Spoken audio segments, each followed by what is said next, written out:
بسم اللہ الرحمن الرحیم۔ پیش خدمت ہے کہانی عمرو کی غداری۔ جادوئی رنگ محل میں ہر روز کی طرح آج بھی عیش کی محفل جمی ہوئی تھی۔ چبوترے پر سونے کے جواہرات جڑے دو تخت بچھے ہوئے تھے، ایک اونچا اور ایک بڑا تھا، دوسرا اس سے کچھ چھوٹا اور نیچا، دونوں پر بیش قیمت قالین بچھے ہوئے تھے۔ بڑے تخت پر ریشمی گاؤ تکیے سے ٹیک لگائے زرمرد شاہ بختری جو لقا کے نام سے زیادہ مشہور ہے، اور چھوٹے تخت پر نوشیروہ کا بیٹا فرامرز بیٹھا تھا۔ لقا کی پشت کی جانب اس کا کھرانٹ وزیر ہاتھ باندھے کھڑا تھا اور فرامرز کے پیچھے اس کا وزیر بختیارک یا بختیار اسی نجتک کا بیٹا تھا، اور فرامرز کے پیچھے اس کا وزیر بختیار یہ بختیارک اسی نجتک کا بیٹا تھا جو نوشیروہ بادشاہ کا وزیر ہوا کرتا تھا۔ یہ عادت اور فطرت میں ہو بہو اپنے باپ کی طرح تھا۔ جس طرح نجتک ہمیشہ نوشیروہ کو امیر حمزہ کے خلاف بہکایا کرتا تھا، اسی طرح بختیارک بھی فرامرز کو بڑکاتا رہتا تھا۔ پہلے تو اس کے نامی گرامی پہلوان اور زبردست فوجیں تیار کرا کے امیر حمزہ پر چڑھائیاں کرائی، مگر جب امیر حمزہ نے ان کی ساری قوت تباہ کر دی تو وہ فرامرز کو لے کر زرمرد شاہ بختری لقا کی خدمت میں حاضر ہو گیا۔ لقا نے اپنی طاقت، حکومت اور جادو کے زام میں خدائی کا دعویٰ کر رکھا تھا۔ بڑے بڑے جادوگر اور ظالم اور کافر بادشاہ اسے اپنا خدا مانتے تھے۔ بختیارک کے کہنے میں آ کر فرامرز بھی اس پر ایمان لے آیا۔ لقا نے دونوں کو اپنا مصاحب خاص بنا لیا، ساتھ ہی یہ بھی تسلی دی کہ وہ امیر حمزہ کو برباد کر کے اس کا ملک انہیں بخش دے گا۔ امیر حمزہ کو جب یہ حال معلوم ہوا، انہوں نے لقا کے دعوی خدائی کی خبر پائی تو ان کی غیرت ایمانی جوش میں آئی۔ اس فتنے کو مٹانا انہوں نے اپنا فرض جانا۔ ایک زبردست لشکر تیار کر کے آندھی اور طوفان کی طرح لقا کے ملک پر حملہ آور ہوئے۔ ہولناک لڑائیاں ہوئیں۔ لقا نے ہر طرف پورا زور لگایا، اپنی جھوٹی خدائی کا ہر پھندا چلایا، مگر جب کچھ بن نہ آیا تو مقابلے سے بھاگا اور مصاحبوں اور وفاداروں کی ایک جماعت کے ساتھ طلسم ہزار شکل میں جا چھپا۔ طلسم ہزار شکل پر لقا کا بڑا ناز تھا، وہ اسے اپنے ناقابل فتح پناہ گاہ سمجھتا تھا۔ ہر چند کے امیر حمزہ اس کا پیچھا کرتے ہوئے اس طلسم کی حدوں میں داخل ہو چکے تھے اور اللہ تعالیٰ کی مدد سے کامیابیوں پر کامیابیاں حاصل کرتے جا رہے تھے، مگر لقا کو طلسم کے انتظامات پر اتنا بھروسہ تھا، اس کے چہرے پر فکر و پریشانی کی جھلک تک دکھائی نہ دیتی تھی۔ وہ بڑی لاپرواہی سے رنگ محل میں عیش و عشرت میں مشغول رہا کرتا تھا۔ آج بھی اس کی محفل گرم تھی۔ خوبصورت کنیزیں زرق برق لباس پہنے رقص کر رہی تھیں۔ چاقو چوبند غلام طرح طرح کے میووں، پھلوں اور کبابوں کے تشت ہاتھوں میں لیے دائیں بائیں کھڑے تھے۔ تخت کے سامنے فرش پر پریوں کی ایک ٹولی اپنے کمالات دکھا رہی تھی۔ لقا کی طرح فرامرز بھی رقص و موسیقی سے پوری دلچسپی دکھا رہا تھا، لیکن جانے کیا بات تھی کہ کبھی کبھی اچانک وہ کانپ اٹھتا، اس کا چہرہ یکدم زرد پڑ جاتا اور وہ سخت بے چین اور پریشان دکھائی دینے لگتا۔ اس کی حالت دیکھ کر لقا بدمزہ ہو رہا تھا۔ ایک بار جب اچانک فرامرز سر سے پیر تک کانپ اٹھا اور پھر مڑ کر خوف زدہ نگاہوں سے تخت کے پیچھے دیوار کے بند دروازے کو گورنے لگا تو لقا خود پر قابو نہ پا سکا۔ اس نے چیخ کر کہا، بند کرو۔ دوسرے ہی لمحے غلاموں اور کنیزوں پر ایک سرسری نظر ڈالتے ہوئے اس نے ہاتھ سے ایک خاص اشارہ کیا۔ وہ سب رکوع جیسی حالت میں کمر خم کیے، گردنیں جھکائے الٹے پیروں چلتے ہوئے باہر نکل گئے۔ فرامرز سنبھل کر بیٹھ گیا۔ بختیارک نے کان کھڑے کیے۔ لقا کا وزیر اپنی لمبی سفید داڑھی پر جلدی جلدی ہاتھ پھیرنے لگا۔ نوشیروہ کے بیٹے لقا نے فرامرز سے کہا، کیا ہماری نعمتیں بے مزہ ہیں؟ ہماری پریاں بے ڈول ہیں، ان کا ناچنا گانا واہیات ہے۔ ہرگز نہیں خداوند، فرامرز نے بڑے ادب سے جواب دیا، آپ کا یہ ناچیز حقیر بندہ اس کا تصور بھی نہیں کر سکتا۔ پھر تمہارے دل پر ان سب کا اثر کیوں نہیں ہوا؟ تم رہ رہ کر خوف زدہ کیوں ہونے لگتے ہو؟ لقا نے کہا، قصور معاف خداوند۔ فرامرز رک رک کر بولا، جب سے امیر حمزہ طلسم میں داخل ہوئے ہیں، تخت کے پیچھے والے بند دروازے کی طرف سے مجھے پر اسرار اور دہشت ناک آوازیں سنائی دیتی ہیں۔ آج یہ آوازیں پہلے سے زیادہ بھیانک محسوس ہو رہی ہیں۔ کبھی دھماکہ ہوتا ہے، کبھی چیخو پکار کی گونج کانوں سے ٹکراتی ہے، تو کبھی گڑگڑاہٹ سیٹیوں اور سسکیوں کی۔ فرامرز لقا غصے سے چیخ پڑا، تمہارے دل و دماغ پر اب بھی امیر حمزہ کا بھوت سوار ہے؟ تمہیں معلوم ہونا چاہیے کہ ایک نہیں 1000 امیر حمزہ بھی طلسم 1000 شکل سے زندہ بچ کر نہیں جا سکتے۔ جس دروازے سے تمہیں آوازیں سنائی دے رہی ہیں وہ میرا طلسم خانہ ہے۔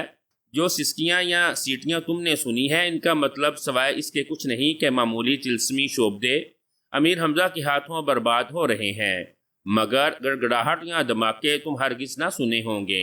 صرف بڑے بڑے طلسمات کی بربادی پر ہی ایسا ہو سکتا ہے، اور امیر حمزہ میں ہرگز اس کی قوت نہیں۔ خبردار، آئندہ گڑگڑاہٹوں اور دھماکوں کا وہم بھی مت کرنا، یہ ماں بدولت کی شان میں گستاخی کے برابر ہے۔ فرامرز سناٹے میں آ گیا۔ نیچی نگاہوں سے اس نے لقا کو وزیر کو دیکھا۔ وزیر داڑھی پر ہاتھ پھیرتا ہوا اٹھا۔ سامنے آ کر اس نے لقا کے تخت کو بوسہ دیا اور ادب سے کہنے لگا، خداوند عالی جا، فرامرز سچ کہتا ہے، دھماکوں کی آوازیں میں نے بھی سنی ہیں۔ ہمیں غافل نہیں رہنا چاہیے۔ شاید حضور نے خواب میں امیر حمزہ کو زبردست طاقت بخش دی ہے۔ میں اس کے ہاتھوں طلسم 1000 شکل کو خطرے میں محسوس کر رہا ہوں۔ کیا کہا؟ تم نے بھی دھماکے سنے ہیں؟ تمہاری اور فرامرز کی طرح یہ دھماکے مجھے کیوں سنائی نہیں دیے؟ کیا تم ہوش میں ہو؟ وزیر نے تخت کو بوسہ دیتے ہوئے کہا، حضور نے ناچ گانے کی طرف دھیان ہونے کی وجہ سے توجہ نہ دی۔ ہم حضور کے بندے اور آدم ذات ہیں، کمزوری ہمیں ہر وقت چوکنا رہنے پر مجبور کرتی ہے، اسی لیے ہم یہ آوازیں محسوس کیے بغیر نہ رہ سکے۔ اس جواب پر پہلے سے بھی زیادہ غضبناک ہو کر لقا کو کچھ کہنا چاہتا تھا کہ اچانک زبردست گڑگڑاہٹ کی آواز طلسم خانے کے دروازے کی جانب سے آنے لگی۔ لقا سہم کر اٹھ کھڑا ہوا۔ فرامرز بھی تخت سے اتر کر نیچے آ گیا۔ پھٹی پھٹی آنکھوں سے سب خاموشی کے ساتھ ایک دوسرے کو دیکھتے رہے۔ پھر گڑگڑاہٹ انتہا کو پہنچی اور ایک ہولناک دھماکہ ہوا۔ اس کے بعد کافی دیر تک آہو بکا اور چیخ پکار کی آوازیں گونجتی رہیں۔ لقا کے چہرے پر غیظ و غضب کی سرخی دوڑنے لگی۔ فرامرز اور بختیارک زرد ہو گئے۔ لقا کا وزیر فکر مند دکھائی دینے لگا۔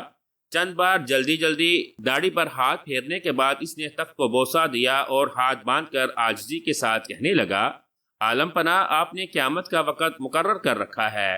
اپنی عظمت کا خیال کیجئے، غصے پر قابو پائیے، ورنہ وقت سے پہلے قیامت آ جائے گی۔ ہاں خداوند، فرامرز نے حوصلہ پا کے وزیر کی ہاں میں ہاں ملائی۔ ایک امیر حمزہ کی وجہ سے حضور یقیناً ساری کائنات کو وقت سے پہلے برباد کر لینا مناسب نہ سمجھیں گے۔ لقا کچھ دیر خاموشی سے باری باری فرامرز اور اپنے وزیر کو گورتا رہا، پھر روب کے ساتھ بولا، ہوں تو پھر ہمیں کیا کرنا چاہیے؟ حضور، وزیر نے سر کو خم کرتے ہوئے کہا، بہتر ہے کہ سب سے پہلے طلسم خانے کا جائزہ لے کر حالات کا صحیح اندازہ لگایا جائے، اس کے بعد ہی کوئی مناسب بات سوچی جا سکے گی۔ ہاں یہ ٹھیک ہے، لقا نے کہا اور تخت سے اترنے کے لیے قدم اٹھانے لگا۔ وزیر، بختیارک اور فرامرز ہاتھ باندھ کر اور سر جھکا کر الٹے پاؤں پیچھے ہٹ گئے۔ لقا تخت سے اتر کر نیچے آیا اور پھر بڑی شان سے طلسم خانے کے دروازے کی طرف بڑھنے لگا۔ دوسرے لوگ اس کے پیچھے پیچھے تھے۔ دروازے کے سامنے رک کر لقا نے کنگھیوں سے اپنے وزیر اور فرامرز کی طرف دیکھا اور پھر آہستہ سے اپنا دایاں ہاتھ دروازے کے پٹ پر رکھ دیا۔ ایک دم دروازہ نگاہوں سے غائب ہو گیا۔ اب ایک بڑا خلا سب کی نگاہوں کے سامنے تھا، مگر دھوئیں کے مرغولوں کے سوا اور کچھ دکھائی نہ دیتا تھا۔ البتہ دردناک چیخوں اور سسکیوں کی آوازیں کانوں سے ٹکرا رہی تھیں۔ ایسا معلوم ہو رہا تھا جیسے سینکڑوں بدروحیں دم توڑ رہی ہیں۔ لقا اور اس کے ساتھی اس خلا کے سامنے اس طرح بے حس و حرکت کھڑے ہو کر رہ گئے جیسے کسی نے انہیں پتھر کا بنا دیا ہو۔ آخر کچھ دیر بعد رفتہ رفتہ آہوں اور ہچکیوں کی آوازیں بلند ہو گئیں، دھوئیں کے مرغولے غائب ہو گئے اور خلا کی جگہ ایک بہت بڑا ہال سا نظر آیا۔ اس میں درجہ بدرجہ 5 لمبے چوڑے چبوترے بنے ہوئے تھے۔ ہر چبوترے پر عجیب عجیب شکلوں کے 200 بت تھے۔ پہلے درجے کے بتوں کا قد چھوٹا تھا، دوسرے درجے کے بتوں کا اس سے بڑا۔ اسی ترتیب سے 5ویں درجے پر جو بت تھے وہ سب سے زیادہ اونچے اور لمبے چوڑے تھے۔ کل ملا کے 7000 بت تھے۔ ان سب میں 4 درجنوں کے بت ٹوٹ چکے تھے، یعنی 5ویں یعنی آخری درجے کے بڑے بتوں میں سے بہتوں کے ناک، کان، ہاتھ، پیر غائب ہو چکے تھے۔ صحیح سالم بڑے بت کسی صورت سے بھی 40 سے زیادہ نہ تھے۔ ان میں سے بھی چند ایک کے نتنوں اور کانوں سے ہلکا ہلکا دھواں نکلنے لگا تھا، اور چند ایک کے منہ سے اس طرح کی آوازیں آ رہی تھیں جیسے وہ ہانپتے ہوئے اپنا آخری زور لگا رہے ہوں۔ صاف ظاہر تھا کہ امیر حمزہ طلسم ہزار شکل کو بہت بڑی حد تک تباہ کر چکے ہیں، اور جو باقی ہیں وہ بھی آخری رموں پر ہیں۔ فرامرز نے یہ منظر دیکھا تو اس کی آنکھوں میں اندھیرا چھا گیا۔ موت اسے اپنے سامنے کھڑی دکھائی دینے لگی۔ غصے میں آ کر اس نے شکایت اور نفرت کے ساتھ بختیارہ کو اس طرح دیکھا جیسے کہہ رہا ہو، مجھے یہ دن صرف تیری وجہ سے دیکھنے پڑے۔ لقا کا حال عجیب تھا، نہ اسے اپنا ہوش رہا نہ اپنے ساتھیوں کا۔ حونکوں کی طرح وہ کبھی ایک بت کو دیکھتا، کبھی دوسرے کو، کبھی ان کی نگاہیں کسی سالم بت پر جم کر رہ جاتی، کبھی کسی ٹوٹے ہوئے بت کے ڈھیر پر، کبھی وہ پہلے درجوں کے بتوں کی قطاریں گننے لگتا، کبھی 5ویں درجے کے بتوں کی۔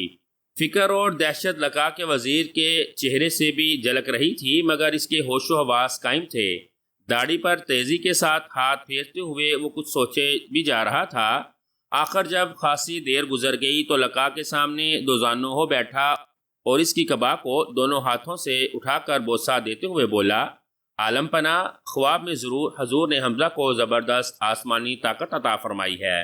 اسی طاقت کے ذریعے اس نے یہ تباہی مچائی، اب شاید طلسم ہزار شکل کی بچی کچی رکاوٹیں بھی اس کا راستہ نہ روک سکیں۔ حضور کا یہاں ٹھہرنا کسی طرح مناسب نہیں، جس قدر جلد ممکن ہو ہمیں یہاں سے دور نکل جانا چاہیے۔ لقا کا چہرہ جوش سے سرخ ہو گیا۔ وہ اپنے دامن کو وزیر کے ہاتھوں سے چھڑاتے ہوئے گرجا، بے حیا غلام، کیا تو یہ کہنا چاہتا ہے کہ میں اپنے ہی ایک حقیر بندے کے مقابلے سے دوڑ کر بھاگ جاؤں؟ یاد رکھ، بخطر سے یہاں میں اسی لیے چلا آیا تھا کہ 2 دن اور خوش ہو لوں اور پھر اپنے بے ادبی کو سزا پائے۔ بے شک وہ میری ہی بخشی ہوئی آسمانی طاقت کے بل پر اچھل رہا ہے، مگر کیا اس کی یہ طاقت مجھ پر بھی چل سکے گی؟ کیا میں یہ طاقت اس سے واپس نہیں لے سکتا؟ وزیر نے فوراً ہی سجدہ کیا اور پھر ادب سے ہاتھ باندھ کر عرض کرنے لگا، حضور، خدا ہے جو چاہے کر سکتا ہے۔ امیر حمزہ کی کیا حیثیت جو حضور پر غالب آ سکے، مگر جس طرح دریا کو بخشی ہوئی روانی اور سورج کو بخشی ہوئی آگ سے محروم کر دینا حضور کی شان کے خلاف ہے، اسی طرح امیر حمزہ سے بخشی ہوئی قوت چھین لینا بھی حضور کی فیاضی کے خلاف ہے۔ ابھی دنیا حضور کے جان نثار بہادروں سے خالی نہیں۔ حضور کا کوئی ادنا فدائی بھی امیر حمزہ کا غروق خاک میں نہیں ملا سکتا۔ پھر حضور کو اسی جگہ اس کا مقابلہ کرنے کی کیا ضرورت ہے؟ کیوں نہ یہاں سے نکل کر کسی ایسی جگہ قیام فرمائیں جو امیر اور اس کے ساتھیوں کے لیے قبرستان بن جائے۔ کچھ بھی ہو، لقا زور سے چنگاڑا، اپنے ایک بندے سے ڈر کر میں دوسرے بندے کی پناہ میں نہیں جاؤں گا۔ میں خداوند خدا ہوں، دیکھتا ہوں امیر حمزہ ہزار شکل کے طلسم کیسے فتح کرتا ہے، میں اسے یہیں فنا کر دوں گا۔ 999 طلسم کو برباد کرتے ہی امیر حمزہ سجدے میں گر گئے۔ انہوں نے سمجھا کہ یہ ہزار شکل کا آخری طلسم تھا، اور اسے تباہ کر کے انہوں نے جھوٹی خدائی کے دعوے دار لقا اور فتنوں کی جڑ فرامرز اور بختیارہ کے وجود سے دنیا کو پاک کر دیا۔ اس غلط فہمی کی ایک وجہ گنتی کی بھول تھی، انہیں صحیح نمبر شمار یاد نہ رہا۔ دوسرا اہم سبب یہ تھا کہ اس طلسم کے محافظ کے قتل ہونے پر جو طوفان آیا تھا وہ بڑا ہی زوردار تھا، اور آہو بقا کا شور بھی پچھلے ہر موقع سے بہت زیادہ تھا۔ امیر ارد گرد سے بالکل بے خبر ہو کر بڑی دیر تک شکرانہ ادا کرتے رہے۔ آخرکار جب سجدے سے سر اٹھا کر انہوں نے آنکھ کھولی تو گرد و غبار صاف ہو چکا تھا، چیخ و پکار کی آواز غائب ہو چکی تھی۔ ادھر ادھر نگاہ دوڑانے پر انہیں اندازہ ہوا کہ وہ ایک سرسبز و شاداب علاقے میں ہیں۔ اس جگہ کے بارے میں سوچتے ہوئے اچانک انہیں یاد آیا کہ یہ تو ویسا ہی علاقہ ہے جس میں کسی جگہ وہ اپنے ساتھیوں اور لشکر کو چھوڑ کر طلسم فتح کرنے کے لیے روانہ ہوئے تھے۔ یہ خیال آتے ہی ان کا دل اپنے دوستوں اور فدائیوں سے ملنے کے لیے تڑپ رہا تھا۔ تحقیق کی خاطر وہ قریب کے ایک بلند ٹیلے پر جا چڑھے۔ ایک لمبا چوڑا سبزہ زار ان کی نگاہوں کے سامنے تھا۔ کہیں درختوں کے جھنڈ تھے، کہیں جھاڑیوں کے جمگٹے، کہیں ٹیلے، کہیں غار، کہیں نشیب و فراز تھے اور کہیں ہموار میدان۔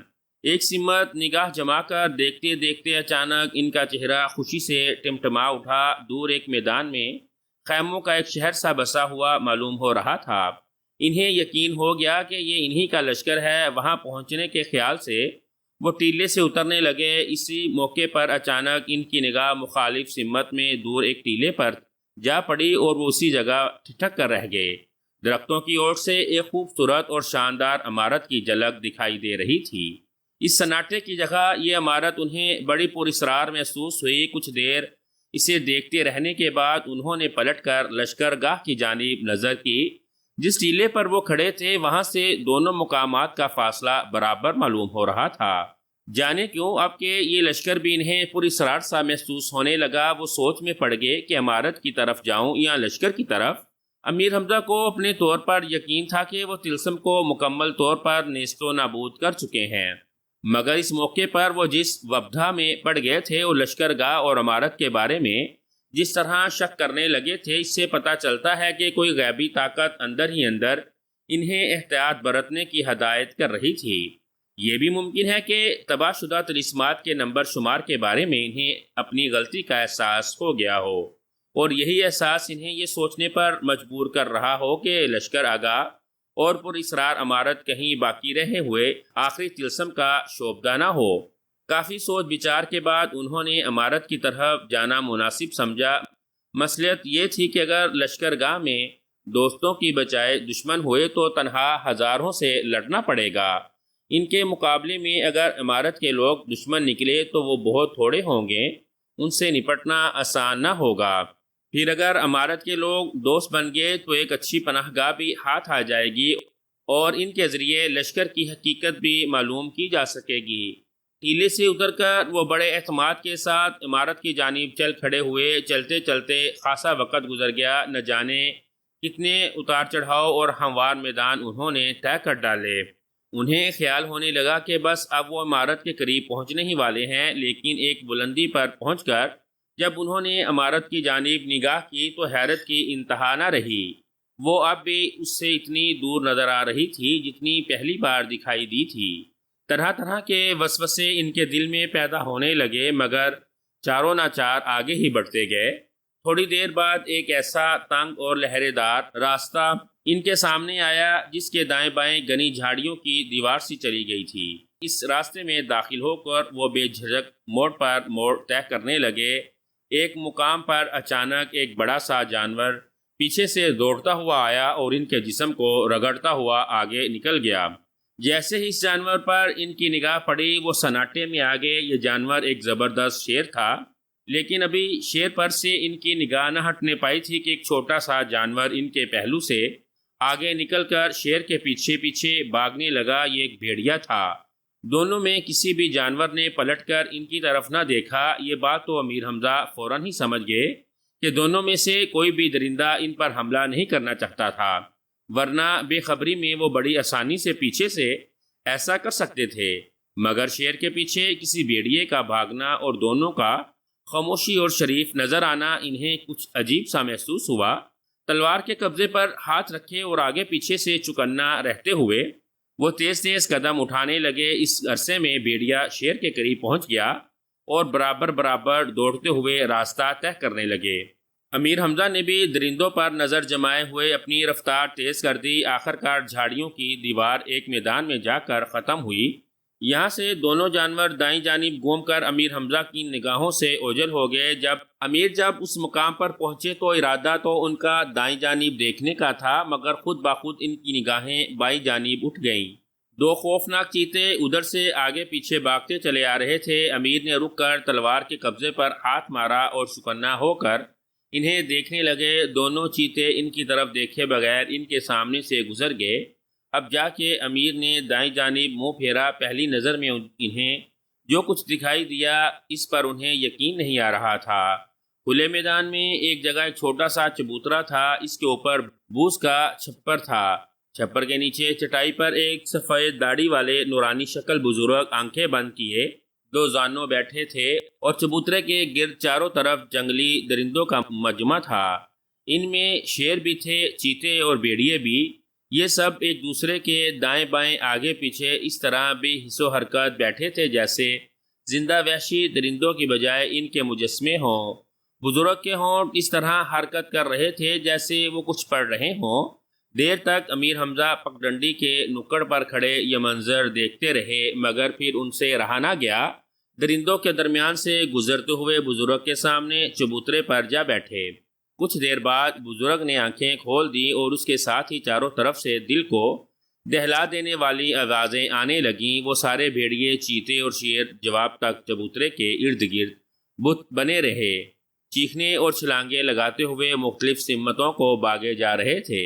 امیر حمزہ نے بڑے ادب سے سلام کیا۔ بزرگ یہ سنتے ہی دونوں بازو پھیلا کر اٹھ کھڑے ہوئے اور بولے، وعلیکم السلام یا امیر حمزہ، مرحبا، خوش آمدید۔ امیر حمزہ بھی اٹھ کھڑے ہوئے۔ بزرگ نے انہیں بڑی محبت سے گلے لگایا، پھر دونوں بیٹھ گئے۔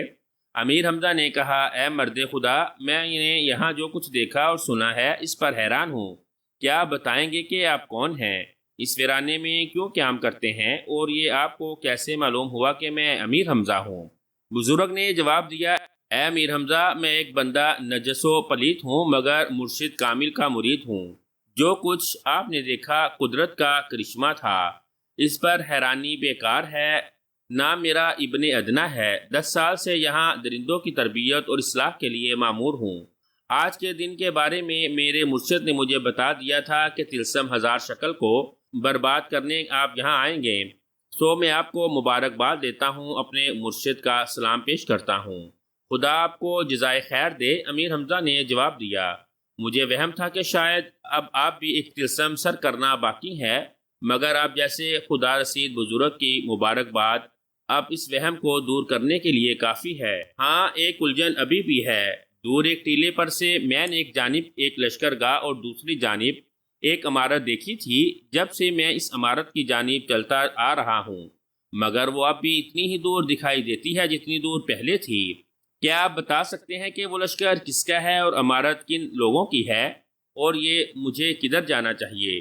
یا امیر حمزہ ابن ادنا نے جواب دیا، کہا، لشکر گاہ جو آپ نے دیکھی ہے وہ آپ کی ہے، اور عمارت میرے مرشد کامل کی۔ 10 سال سے وہ اس عمارت میں عبادت کر رہے ہیں اور 10 سال سے یہ شغل جاری رکھے ہیں۔ بس بہتر اور مناسب ہے کہ آپ اپنے لشکر کی جانب روانہ ہو جائیں اور عمارت کی طرف جانے کا خیال دل میں نہ لائیں۔ بہت بہتر، امیر حمزہ نے اگتے ہوئے کہا، مجھے آپ کے مرشد سے ملنے کا بہت اشتیاق ہے۔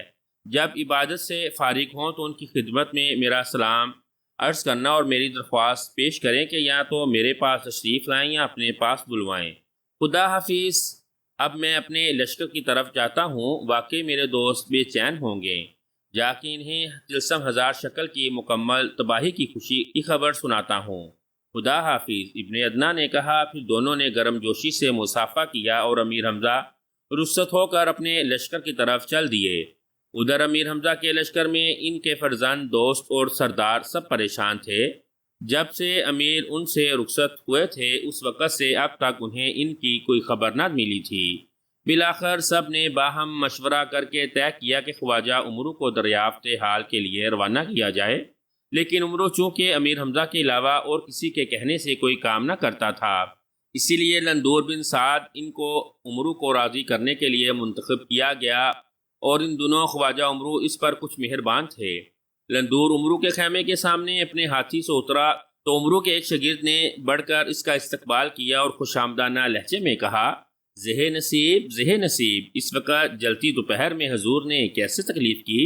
لندور نے ہودے سے نیچے اترتے ہوئے کہا، میاں کیا بتاؤں، ایک بہت ہی اہم مسئلے پر تمہارے استاد سے بات کرنی ہے۔ کیا کر رہے ہیں؟ کیا بہت ہی اہم مسئلہ ہے حضور؟ دربان للچائی ہوئی نگاہوں سے لندور کی پیٹی سے لٹکتی ہوئی تھیلی کو دیکھتے ہوئے بولا، ہاں میاں، بہت ہی ضروری، جس حال میں ابھی ہوں جا کے اطلاع کر دو۔ جو حکم، دربان نے بات بناتے ہوئے کہا، مگر حضور وہ ابھی کھانا کھا کے کیلولے کے لیے لیٹے ہیں، انہوں نے سخت تاکید کر رکھی ہے چاہے امیر حمزہ کیوں نہ آ جائیں، ایسے وقت کوئی نہ اٹھائے، فرمائیے کیا کروں؟ میاں کچھ کرو، مجھے اسی وقت ملنا ہے، لندور نے کہا۔ پرواہ مت کرو، اگر وہ تم پر بگڑے تو میں سفارش کر دوں گا۔ نہیں حضور، دربان نخرے کرتا ہوا بولا، خالی سفارش سے کام نہیں چلے گا، آپ کے جاتے ہی وہ مجھ پر پوری 100 اشرفیاں جرمانہ کر دیں گے، اور میں ویسے ہی غریب آدمی ہوں۔ لندور نے ہنستے ہوئے کہا، جیسا استاد ویسا شاگرد، یہ لو، کمر سے لٹکتی ہوئی تھیلی کھول کر اس کی طرف بڑھاتے ہوئے، پوری 100 اشرفیاں ہیں، استاد جرمانہ کر دیں تو دے دینا، بس اب جاؤ، جلدی سے خبر کر دو۔ دربان نے لپک کر تھیلی ہاتھ میں لی اور نیفے میں اڑستے ہوئے بولا، بس فکر نہ کریں حضور، میں ابھی جا کے بتاتا ہوں، مگر میرا انعام آپ پر ادار رہے گا۔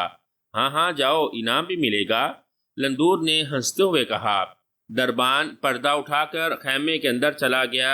خواجہ عمرو اس وقت اپنی زنبیل سے روپے، اشرفیاں، سونے چاندی کے برتن اور ہیرے جواہرات وغیرہ نکال کر سامنے قطار در قطار رکھتے جاتے تھے اور دیکھ دیکھ کر کلیجہ ٹھنڈا کر رہے تھے۔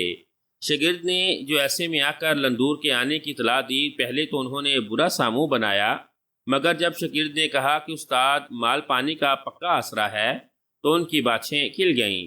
سامنے پھیلی ہوئی دولت سمیٹ کر جلدی جلدی زنبیل میں رکھنے لگے اور شاگرد سے کہا کہ تو بھی مدد کر۔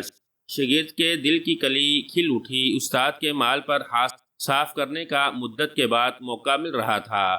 بڑی صفائی سے ایک ہیرا اٹھا کر اس نے اپنی آنٹھی میں کر لیا۔ سب چیزیں زنبیل میں رکھی جا چکی تو ہاتھ جاڑتے ہوئے شاگرد بولا، اجازت ہے استاد، بلا لاؤں؟ ہاں بھیج دیں، عمرو نے کہا۔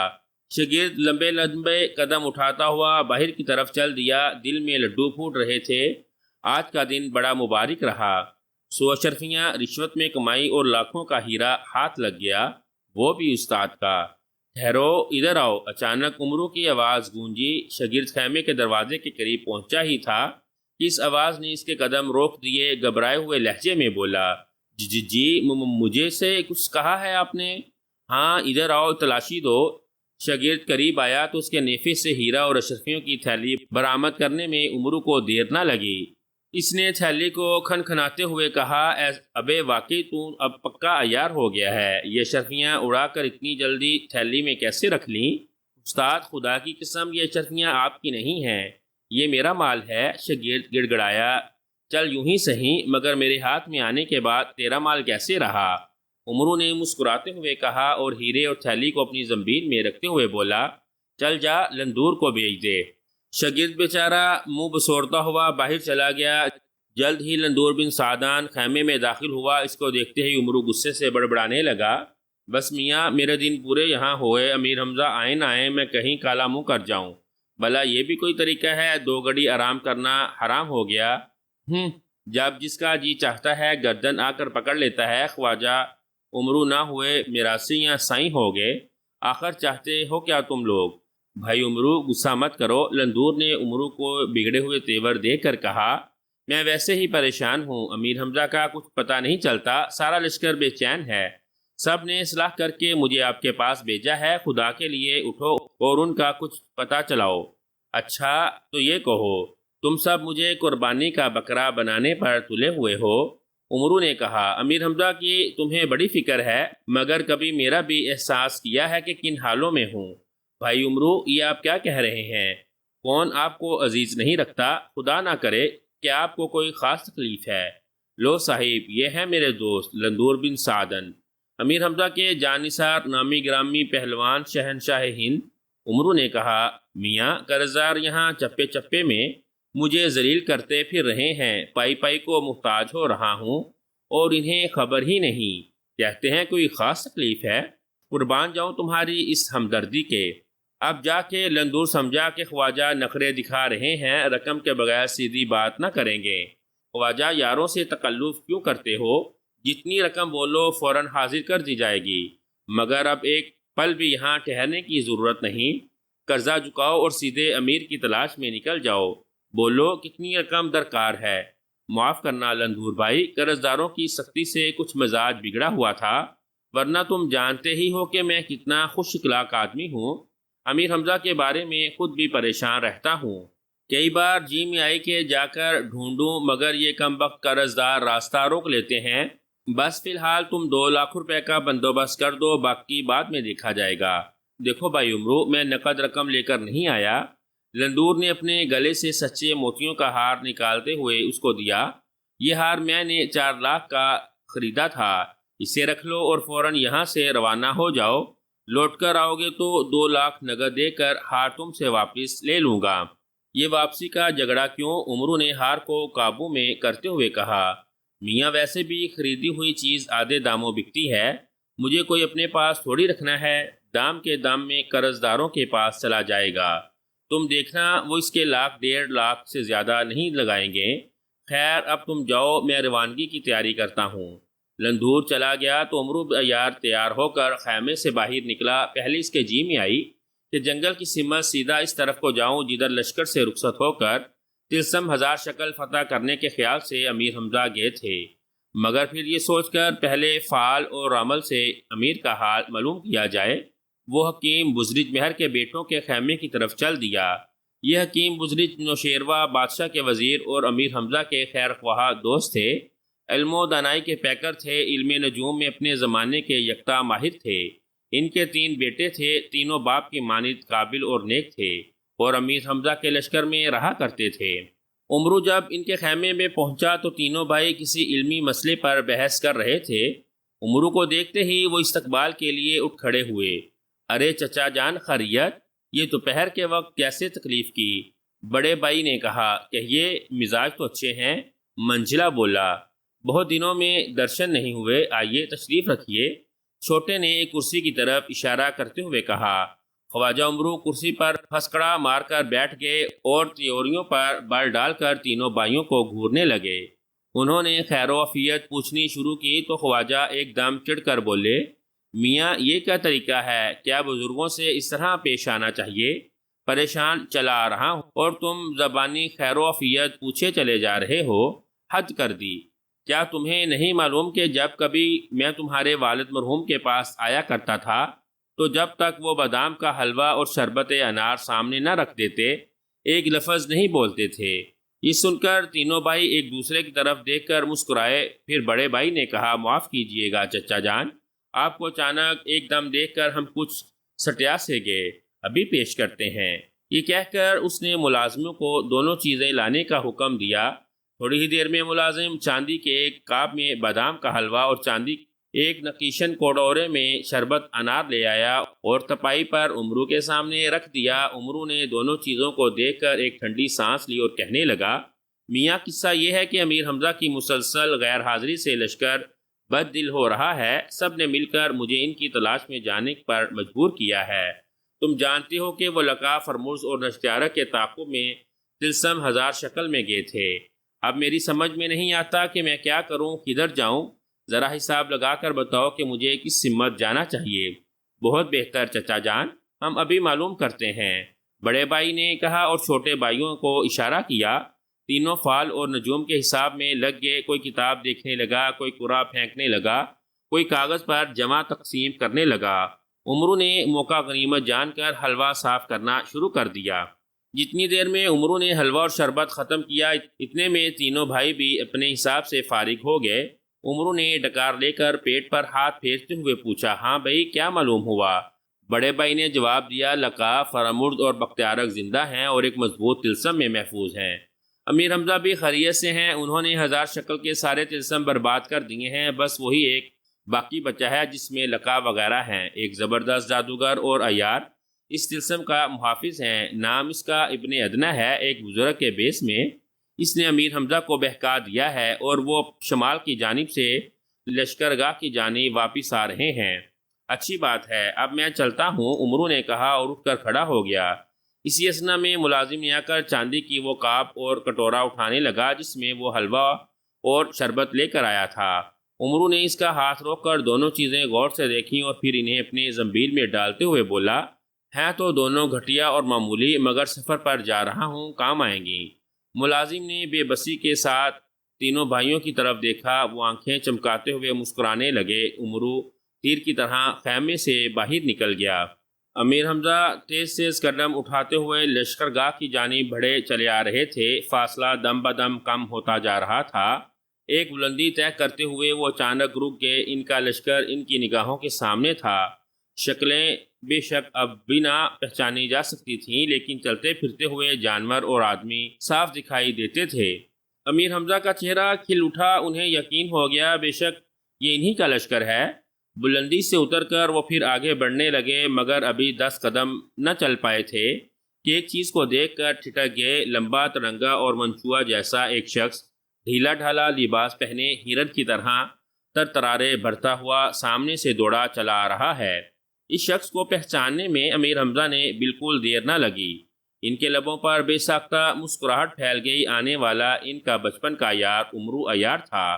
وہ اسے بغل گیر کرتے ہوئے خیال سے اپنے دونوں بازو پھیلائے کھڑے ہو گئے۔ عمرو ناگواری کے ساتھ ان سے کئی قدم کے فاصلے پر رک گیا اور انہیں خاموشی کے ساتھ اجنبی نگاہوں سے گھورنے لگا۔ امیر حمزہ حیران رہ گئے۔ انہوں نے برا مانتے ہوئے اس سے کہا، عمرو بھائی، تمہیں میرا آنا اچھا نہیں لگا یا کسی سے لڑ کر آ رہے ہو؟ تمہیں مجھ سے ایسی باتیں کرنے کا کوئی حق نہیں، میں تمہیں نہیں پہچانتا۔ عمرو نے روکھے پن سے جواب دیا، میرا راستہ چھوڑ دو، بہت ضروری کام جا رہا ہوں۔ اچھا یار، ختم کرو نخرے کو۔ امیر حمزہ نے آگے قدم بڑھاتے ہوئے کہا، لو ایک خوشخبری سن لو، میں طلسم ہزار شکل تباہ کر آیا ہوں۔ خدائی کا دعوے دار زمرد شاہ بختری ماں فرامرز اور بختیارک اور مردود کے جہنم واصل ہوں۔ اب ہم کل ہی وطن واپس ہو جائیں گے۔ اچھا، تو یہ کام تم نے کر ڈالا؟ عمرو نے منہ چڑھا کر کہا، ہم نے سنا تھا کہ اس کا صحرا امیر حمزہ کے سر پر بندھے گا۔ ابے گودی، امیر حمزہ بگڑتے ہوئے کہا، تو پھر کیا میں حمزہ نہیں کوئی اور ہوں؟ ہرگز نہیں، عمرو نے بھی چیختے ہوئے کہا، یا تو تم امیر حمزہ نہیں، اگر ہو تو ہرگز تم نے طلسم ہزار شکل کو مکمل طور پر برباد نہیں کیا۔ آخری طلسم باقی ہے اور لقب فرامرز اور نشتیارک اس میں محفوظ ہے۔ عمرو، امیر حمزہ نے سمجھاتے ہوئے کہا، تو گھاس کھا گیا ہے یا تجھے کسی نے بہکایا؟ واپس لشکر میں چل، وقت نہ خراب کر، میں تجھے اطمینان سے ساری تفصیل بتاؤں گا۔ بس آپ لشکر میں تشریف لے جائیے، مجھ سے زیادہ نہ سر کھپائیں۔ عمرو نے ایک طرف کو ہٹتے ہوئے کہا، کان کھول کر سن لیجئے، اب مجھ جیسے عیار نامراد کا آپ عقل مند کے کورے کے ساتھ ایک پل گزارنا بھی باعث شرم ہے۔ میں ہرگز ایسے شخص کی خدمت میں رہ کر فخر نہیں کر سکتا جس نے خطرناک دشمنوں کو نپٹنے کے لیے چھوڑ دیا اور ابن ادنا جیسے مردود کے فریب میں آ کر اپنی منزل سے منہ موڑ لیا ہو۔ عمرو، امیر حمزہ غضبناک ہو کر گرج اٹھے، خبردار، ابن ادنا کو دوبارہ مردود مت کہنا۔ ان جیسا مقدس بلند مرتبہ بزرگ میں نے روح زمین پر نہیں دیکھا۔ فوراً توبہ کر، نہیں تو ابھی زمین سے تیری ناک رگڑوا دوں گا۔ اچھی بات ہے، عمرو نے سنبھلتے ہوئے کہا، اگر آپ ایسے ہی پہنچے ہوئے بزرگ ہیں تو اب آپ سے ان کی خدمت میں رہوں گا۔ لو، میں جاتا ہوں، روک سکو تو روک لو۔ یہ کہہ کر عمرو نے چھلانگ لگائی۔ امیر حمزہ نے جھپٹ کر اسے دبوچنے کی کوشش کی، مگر وہ ڈبکی لگا کر صاف نکل گیا۔ امیر حمزہ قدم اس کے پیچھے بھاگے، پھر بے بس ہو کر کھڑے ہو گئے، اسے دیکھنے لگے۔ عمرو ان کی پہنچ سے دور تیز ہوا کی مانند اڑتا چلا جا رہا تھا۔ دوڑنے کی یہ غیر معمولی طاقت اسے نبیوں کی عنایت سے حاصل ہوئی تھی۔ دنیا کا کوئی شخص یا طاقتور گھوڑا بھی اس کی گرد کو نہ پا سکتا تھا۔ عمرو کے اس طرح بگڑ کر چل جانے کے بعد امیر حمزہ کی ساری خوشی خاک میں مل گئی۔ غصے اور افسوس کی حالت میں وہ بوجھل قدموں سے چلتے ہوئے لشکر میں آئے۔ انہیں دیکھتے ہی لوگوں نے نعرہ تکبیر بلند کیا۔ آنن فانن ان کی واپسی کی خبر ہر طرف پھیل گئی۔ جیسے ہی وہ اپنی آرام گاہ میں پہنچے، ان کے فرزند، دوست اور سردار جوک در جوک شامیانے میں سلام کرنے کے لیے جمع ہونے لگے۔ امیر حمزہ نے آرام گاہ میں داخل ہوتے ہی پہلے ملازموں کو حکم دیا، کوئی میرے پاس نہ آئے۔ اگر لوگ شامیانے میں جمع ہوں گے تو کہہ دینا امیر تھکے ہوئے ہیں، آج کسی سے ملاقات نہیں کریں گے۔ جس کو آنا ہے کل صبح آئے۔ اس حکم کے مطابق آرام گاہ کے دروازوں پر کڑا پہرا لگ گیا۔ جو لوگ شامیانے میں جمع ہو چکے تھے وہ رخصت ہو گئے۔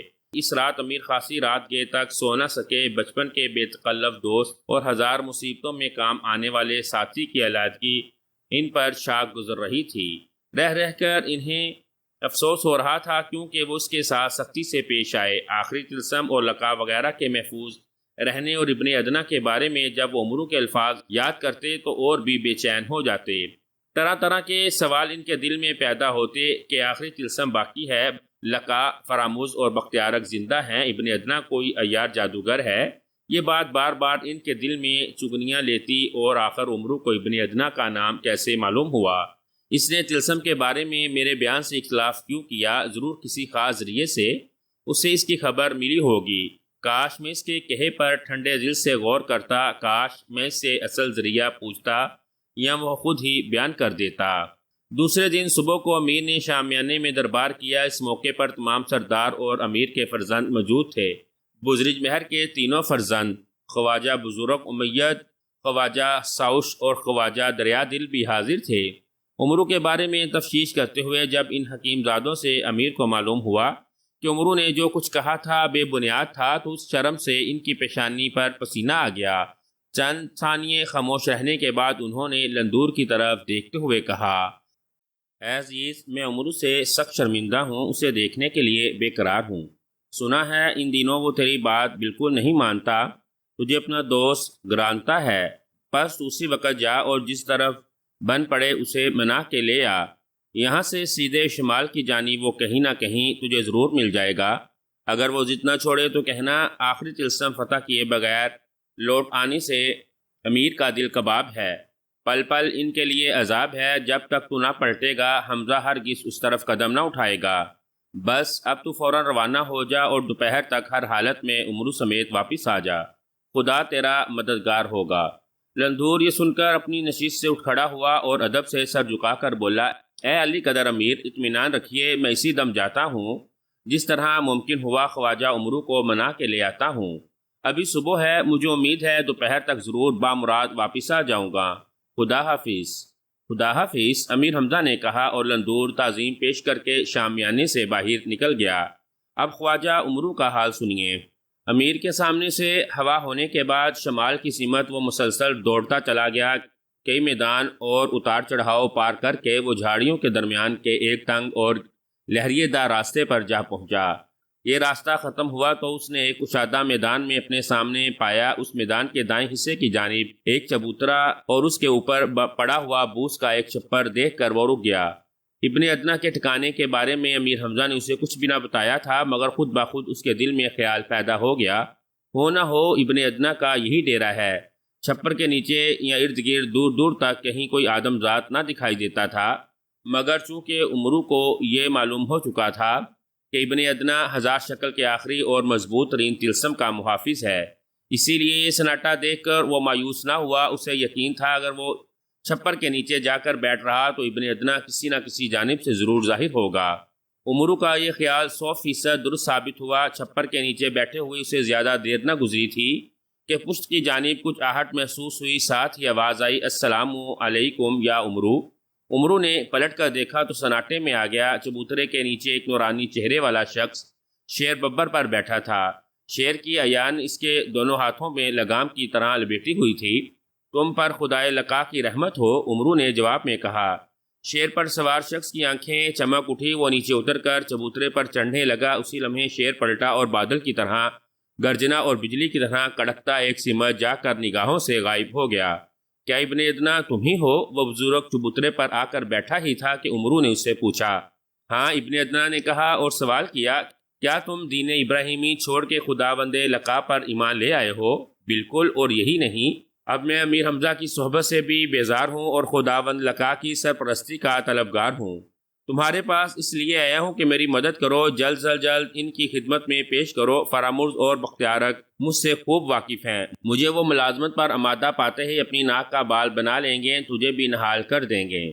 بس یہ سمجھ لی کہ میر حمزہ کا جو آج نام ہے وہ سب میرا ہی حکام ہے۔ میں جس کا مخالف ہو جاؤں اس کے مقدر میں خواری ہے، جس کا دوست بن جاؤں اسی کا پلہ باری ہے۔ اے عمرو، بیان کرنے کی کچھ حاجت نہیں، تیرے بارے میں سب کچھ جانتا ہوں۔ اور چند ثانیے کچھ سوچ کر فکر مند لہجے میں بولا، تو نے بڑی مشکل سے مبتلا کر دیا ہے۔ آخری طلسم خداوند لقا کی آخری پناہ گاہ ہے۔ میں نہیں چاہتا کہ کسی صورت بھی امیر حمزہ اس طرف آئیں، یہی وجہ ہے کچھ دیر پہلے یہ بات میں نے ان کے دل میں بٹھا دی ہے کہ اب یہاں کوئی طلسم باقی نہیں۔ اگر تجھے ہم نے اپنی پناہ میں لے لیا تو اسے کسی نہ کسی طرح پتہ چل جائے گا اور وہ ضرور طلسم کا رخ کرے گا۔ ابن ادنا، عمرو نے کہا، تو سخت دھوکے میں ہے، مجھے پناہ دے یا نہ دے، مگر یہ جان لے کہ لشکر میں پہنچتے ہی امیر کو تیرے فریب کا حال معلوم ہو جائے گا اور وہ جلد ہی طلسم کو سر کرنے کے لیے روانہ ہو جائے گا۔ حکیم بزرج مہر کے جن لڑکوں نے مجھ پر تیری اور طلسم کی حقیقت ظاہر کی ہے وہی اسے بھی بتا دیں گے۔ بس بہتر یہی ہے کہ یہ خوش فہمی ترک کر اور میری دوستی اور عیاری پر بھروسہ کر۔ تجھے یقین دلاتا ہوں خداوند لقا کی عنایت سے تجھے ہر طرح کے اندیشوں سے چھڑاؤں گا اور امیر حمزہ اور اس کے سارے ساتھیوں کو پورا مزہ چکھاؤں گا۔ ابن ادنا عمرو کے ایک ایک لفظ پر غور کرتا رہا اور پھر اس کی آنکھوں میں آنکھیں ڈالتے ہوئے بولا، اے عمرو، اس بات کا کیا ثبوت ہے کہ تو خداوند لقا کا ہر حالت میں وفادار رہے گا؟ ثبوت میں ابھی پیش کرتا ہوں۔ یہ کہہ کر عمرو نے اپنی زنبیل میں ہاتھ ڈالا اور ایک گیند نکال کر اس کی آنکھوں کے قریب کرتے ہوئے بولا، غور سے دیکھ، میرے دل کی طرح ہر بات اس میں نظر آتی ہے۔ ابن ادنا نے گیند پر نگاہ جما دی۔ گیند چکنی اور چمکدار تھی، مگر اس میں کوئی تحریر دکھائی نہ دے رہی تھی، نہ کوئی شکل۔ ابن ادنا کچھ کہنا ہی چاہتا تھا۔ عمرو نے گیند کو دبا دیا۔ اس کی آواز کے ساتھ ہی صفوف بے ہوشی کی فوار ابن ادنا کے ناک میں داخل ہوئی۔ اس نے ایک چھینک لی اور بے ہوش ہو گیا۔ عمرو نے پھرتی سے اس کے ہاتھ پیر ریشمی ڈوری سے باندھ دیے اور پھر اس کے سینے پر سوار ہو کر اسے لخنا سنگانے لگا۔ ابن ادنا ہوش میں آ گیا۔ اب عمرو نے لخنا رکھ کر خنجر نکالا اور اس کی نوک ابن ادنا کی گردن پر رکھتے ہوئے بولا، اے ابن ادنا، تو میرے قابو میں ہے، بول، کیا تجھے میرے ہاتھ سے کوئی بچا سکتا ہے؟ اے عمرو، کیا وفاداری کا ثبوت اسی طرح دیا جاتا ہے؟ کیا تو اسی لیے آیا تھا کہ مکر سے قابو پا کر مجھے ہلاک کرے اور آخری طلسم کا کام تمام کرے؟ خداوند لقا کی خدمت اور بندگی کا تیرا دعویٰ ڈھونگ تھا۔ ابن ادنا، عمرو اس کے سینے سے اترتے ہوئے بولا، اپنی وفاداری کا اس سے بہتر ثبوت میں اس وقت نہیں پیش کر سکتا۔ اگر میرے دل میں تجھ سے برائی اور خداوند لقا کی بے وفائی ہوتی تو یہ خنجر اب تک کئی بار تیرے سینے کے پار ہو چکا ہوتا، مگر تو دیکھ لے کہ تجھ پر قابو پانے کے باوجود تجھ سے کیا سلوک کرتا ہوں۔ یہ کہہ کر عمرو نے ابن ادنا کے ہاتھ پیروں کے سارے بند توڑ دیے۔ وہ حیرت اور شک کی نگاہوں سے عمرو کو دیکھنے لگا۔ عمرو نے فوراً اپنا خنجر اس کے سامنے چٹائی پر پھینکتے ہوئے کہا، اگر تو میری اس حرکت سے ناراض ہوا ہے تو اس خنجر سے جس طرح چاہے سزا دے، اف نہ کروں گا، اور اگر تجھے میری وفاداری کا یقین آ گیا ہے تو اب دیر نہ کر، جلد مجھے خداوند لقا کے دربار میں لے چل۔ اے عمرو، خداوند لقا کی قسم، میرا دل تجھ سے صاف ہوا، پر یہ جان لے کہ تیرے صفوف بے ہوشی نے مجھ پر کوئی اثر نہ کیا تھا، نہ تیرا خنجر مجھے کوئی تکلیف دے سکتا تھا، صرف تیری نیت کا پتہ چلانے کے لیے بے ہوشی کا سونگ رچایا تھا۔ اگر تو مجھ پر خنجر کا وار کرتا یا قیدی بنا کر امیر حمزہ کے پاس لے جانے کا خیال کرتا تو میں چٹکی بجاتے ہی تیری گرفت سے آزاد ہو جاتا اور جو جی میں آتا تیرے ساتھ کر گزرتا۔ سن لے، میں ہزار شکل کے آخری طلسم کا محافظ ہوں، سوائے حیدر کرار کی تلوار کے دنیا کا کوئی ہتھیار مجھے نقصان نہیں پہنچا سکتا، اور حیدر کرار کی تلوار ابھی پردہ غیب میں ہے۔ یہ راز کی بات نکالتے ہی ابن ادنا نے اپنے جوش پر قابو پا لیا اور کچھ سوچتے ہوئے بولا، مجھے بھروسہ ہے کہ خداوند لقا تجھے دیکھ کر بے حد مسرور ہوگا، مگر بغیر حکم یا اجازت میرا تجھے وہاں لے جانا خلاف دستور ہوگا۔ بس آج کی رات تو یہیں بسر کر کل تک کے لیے حوصلے سے صبر دے۔ میں اسی وقت دربار خداوندی کو جاتا ہوں۔ جیسے ہی موقع ملا تیرا سارا حال کیا سناؤں گا، اور ہر حاضری کی اجازت کے لیے کل دن نکلتے نکلتے لوٹ آؤں گا۔ یہ کہہ کر ابن ادنا رخصت ہونے کے لیے اٹھ کھڑا ہوا۔ عمرو نے اٹھ کر اسے الوداع کہا۔ چلتے چلتے ابن ادنا نے اس کو تسلی دیتے ہوئے کہا، اس ویرانے چھپر اور چبوترے کو حقیر جان کر دل نہ چھوڑنا۔ جب تو آرام کرنا چاہے گا اس چٹائی کو نرم مخمل کی کلین پائے گا۔ کھانے پینے اور آرام کا جو بھی سامان آرزو دے کر طلب کرے گا تیرے سامنے غائب سے آ جائے گا۔ یہ بات ختم کر کے ابن ادنا نے جانے کے لیے قدم اٹھایا۔ عین اسی لمحے وہی پہلے والا ببر شیر کدھر سے آیا اور چبوترے سے لگ کر کھڑا ہو گیا۔ ابن ادنا نے اس کی عیال کی دائیں بائیں سے لگام کی طرح مٹھی میں جگڑا اور اس کی پیٹھ پر سوار ہو گیا۔ دیکھتے ہی دیکھتے شیر نے چند کندیلیں بھریں اور نگاہوں سے غائب ہو گیا۔ وہ رات عمرو نے بڑے عیش میں گزاری۔ قسم قسم کے کھانے، مٹھائیاں، میوے اور پھل سونے چاندی کی پلیٹوں میں منگوائے۔ جو کھائے سو کھائے، باقی برتن سمیت زنبیل میں چھپائے۔ کھا پی کر راگ رنگ کی سوجی روب کے ساتھ آواز دے کر سازندوں، موسیقی کاروں اور رقاصوں کو بلایا۔ جنگل میں منگل منایا۔ دوسرے دن دیر تک پڑا سوتا رہا۔ آنکھ تب کھلی جب سورج کی گرمی اور چمک چہرے کو لگی۔ ہڑبڑا کر اٹھا، ادھر ادھر سر گھمایا، اپنے سوا کسی کو نہ پایا۔ بے فکری کے ساتھ ہاتھ منہ دھویا، ضرورت سے فراغت پائی، ناشتہ منگوایا، خوب ڈٹ کر کھایا۔ ناشتے سے نپٹ کر چھپر کے سائے میں ہو بیٹھا اور اطمینان کے ساتھ ابن ادنا کا انتظار کرنے لگا۔ زیادہ دیر نہ گزری تھی کہ ایک جانب سے ایک ببر شیر آتا دکھائی دیا۔ اس کی پیٹھ پر ابن ادنا بیٹھا تھا۔ عمرو اس کے استقبال کو اٹھ کھڑا ہوا۔ جیسے ہی ابن ادنا نے شیر سے اتر کر چبوترے پر پیر ٹکایا، عمرو نے اس کی پیشوائی کے لیے قدم بڑھایا۔ ابن ادنا نے لپک کر عمرو کو گلے لگایا اور فوراً اسے لقا کی طلبی کا مصدع سنایا۔ عمرو نے خوش ہو کر اسی دم روانہ ہونے کی بے تابی دکھائی۔ اس پر ابن ادنا نے جنگل کی طرف منہ کر کے انگلی اٹھائی۔ پلک جھپکتے میں اس جانب سے ایک ببر شیر چھلانگیں لگاتا ہوا آیا اور پہلے شیر کے پیچھے چبوترے کے برابر کھڑا ہو گیا۔ ابن ادنا نے عمرو کو اس پر سوار ہونے کا اشارہ کیا اور خود اپنے شیر کی طرف بڑھا۔ عین اسی موقع پر نہ جانے کہاں سے کوا آیا اور چھپر پر بیٹھ کر زور زور سے کائیں کائیں کرنے لگا۔ ابن ادنا نے چونک کر کوے کی طرف دیکھا تو عمرو بھی کھڑا ہو گیا۔ کچھ دیر کوے کی کائیں کائیں کو غور سے سننے کے بعد ابن ادنا نے عمرو کی طرف منہ کیا اور بولا، اے عمرو، حمزہ سخت پشیمان ہے اور تجھ سے ملنے کے لیے پریشان ہے۔ تیرے منانے کو اس نے لندور کو روانہ کیا ہے، جو اپنے ہاتھی پر بیٹھ کر باغم باغ ہماری طرف چلا آ رہا ہے۔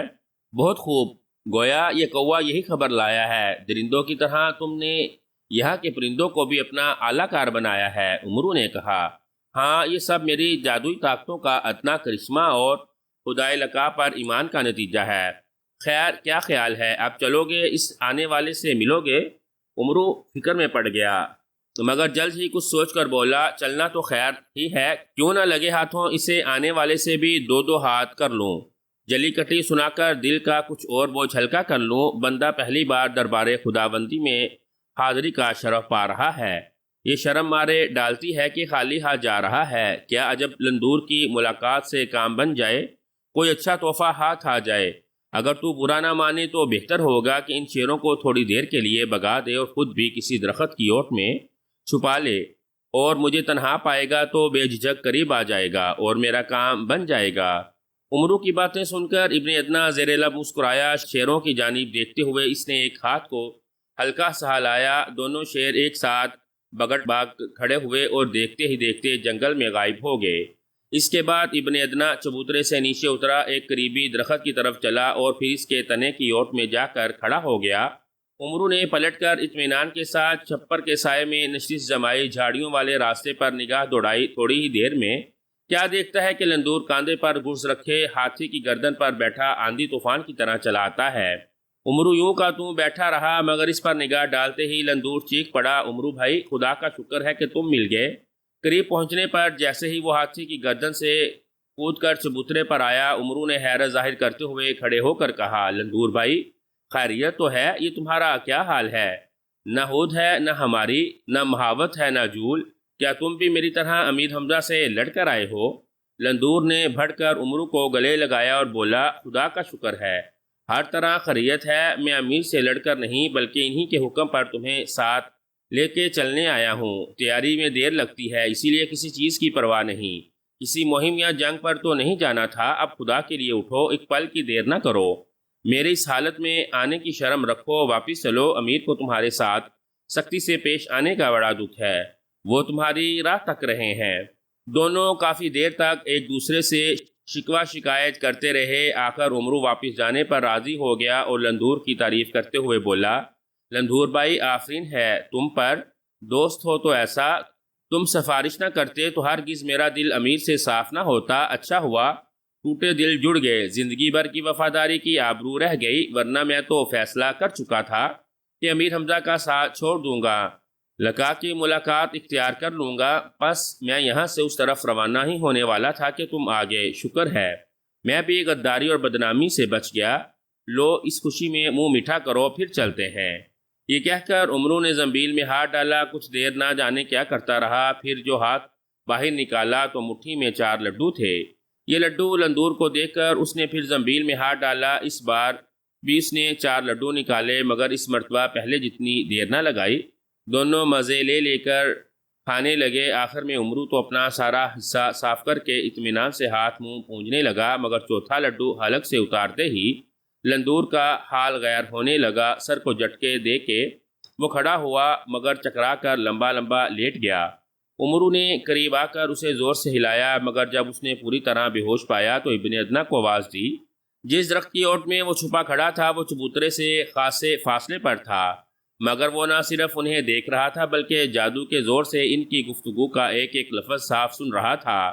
لڈو نکالنے سے پہلے عمرو نے جو فکرے زبان سے نکالے تھے انہیں سن کر اسے یقین ہو گیا تھا کہ عمرو کا خیال پلٹ گیا ہے، وہ لقا کی بجائے پھر سے امیر حمزہ کی اطاعت پر کمر بستہ ہو گیا ہے۔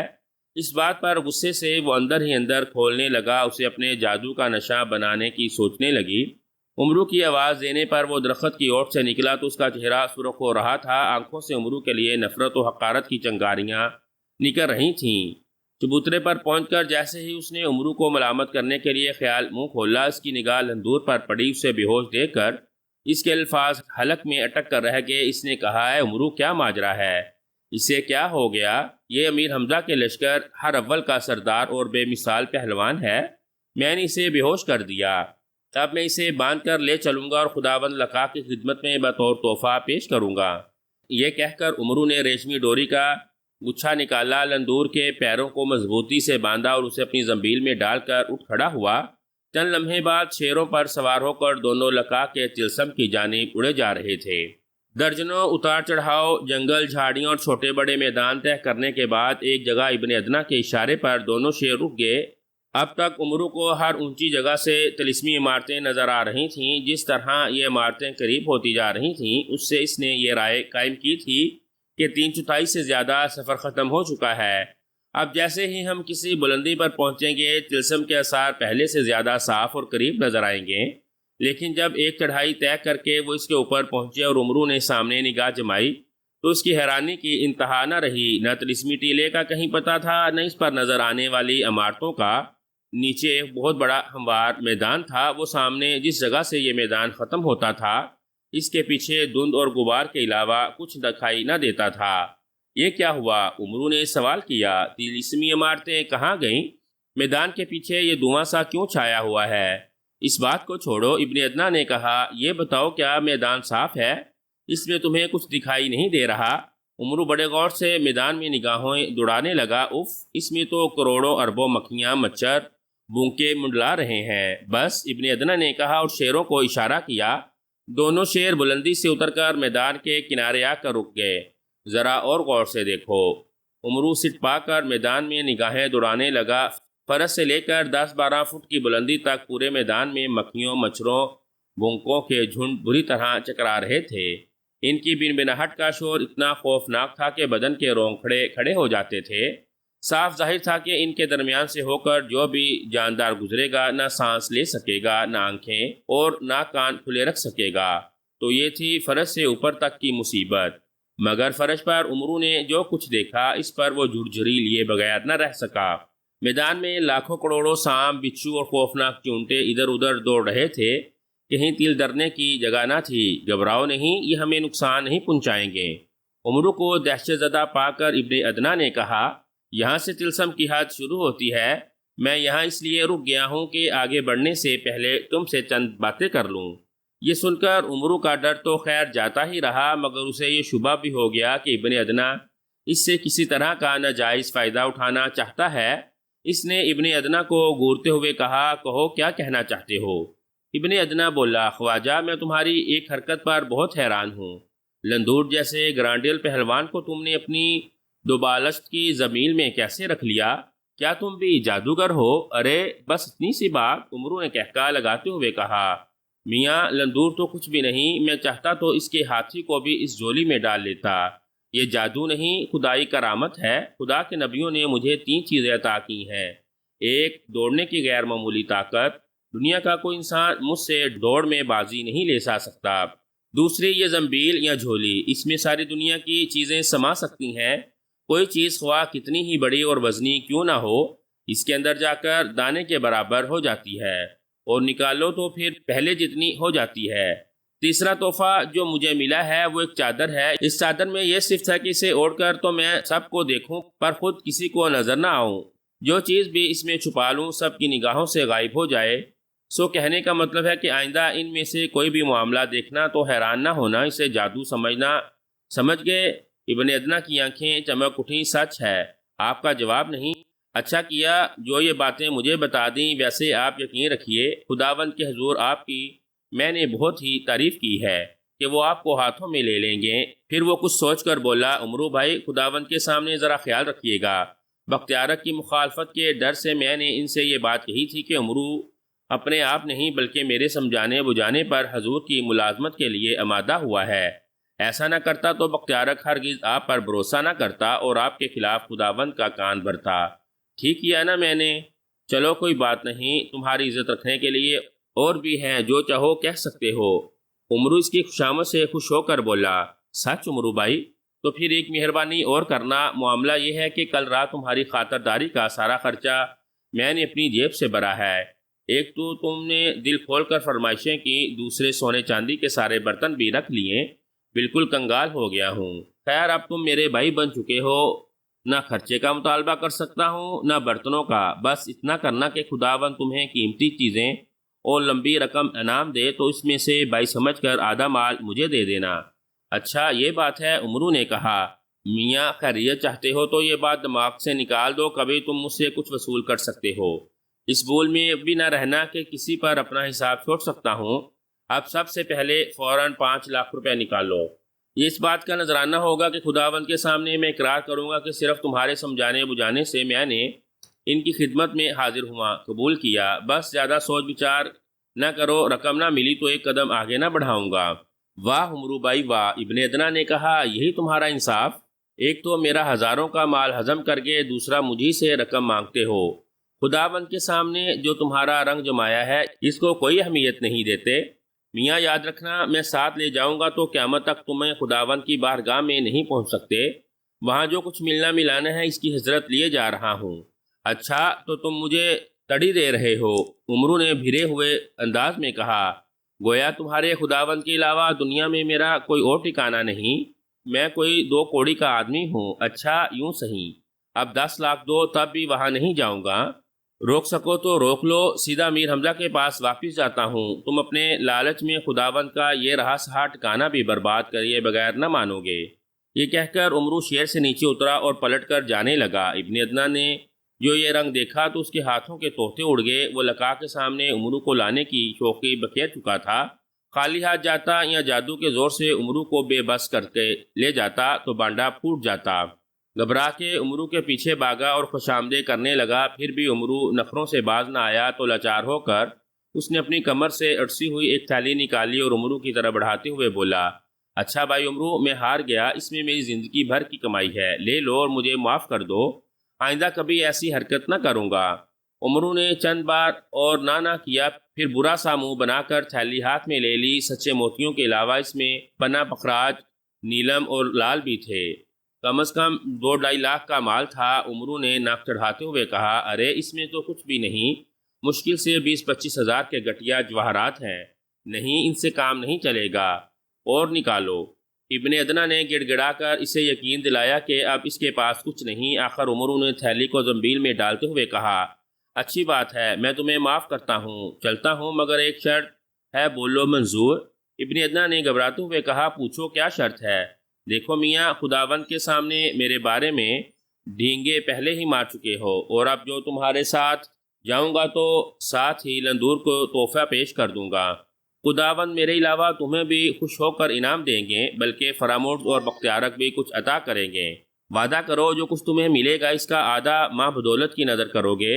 ابن ادنا بولا، اچھی بات ہے میرے باپ، یہ بھی کروں گا۔ نہیں ایسے نہیں، خوشی سے بولو۔